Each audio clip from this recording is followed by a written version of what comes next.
under the clerical regime that is chanting death to America for the past 30 years. I keep hearing Muslim world, as if it's a clash between the Christian world and the Muslim world. No, I think it's a relationship between democratic countries and undemocratic countries. I wish to leave you with this thought. You have to be able to consider Iranian people in the sense of not only your natural allies, but people who are smart enough to understand where they stand now, having gone through many experiences for the past century, at least in contemporary history. A nation that has over 3 millenniums worth of national identity, culture, civilization, a sense of identity. I find it rather odd that nobody challenges when Ahmadinejad seems to be far more concerned about the fate of the Palestinians be determined by a referendum. Why not put their own regime under question, a referendum for Iranians? That's what we want. It's about, at the end of the day, the sanctity of the ballot box. It is about, at the end of the day, self-determination.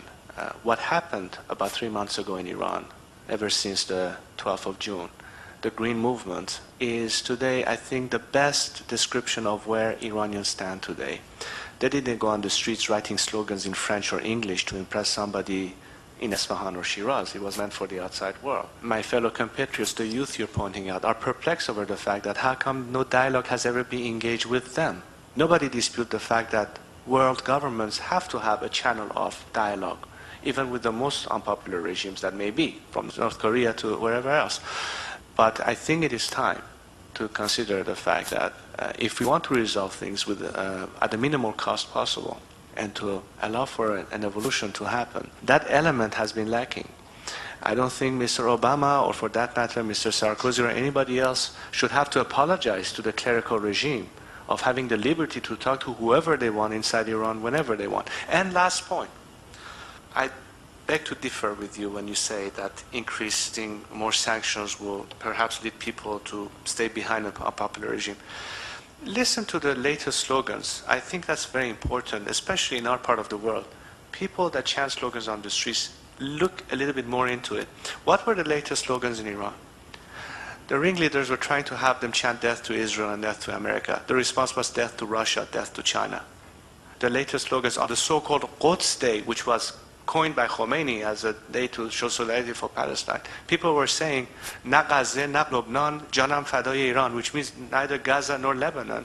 May I sacrifice my life for my country. That means what? That means Hamas, that means Hezbollah. Because that factory worker who hasn't been paid a salary for the past 9 months, who earns maybe 4 years' worth of his salary is being given to a family of a Hezbollah in Lebanon, are questioning where the priorities are. Just trust in that aspect. Trust in the fact that people in Iran are not unaware of the importance of where they can come to terms. That's what I think the West in particular needs to understand. And I do agree when it was said that there are different forms of democracies.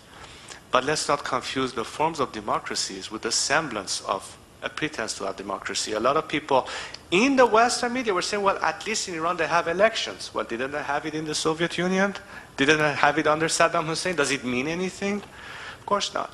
So I think that's where we need to really better read between the lines and understand, and only more dialogue will be beneficial because there will be a better understanding.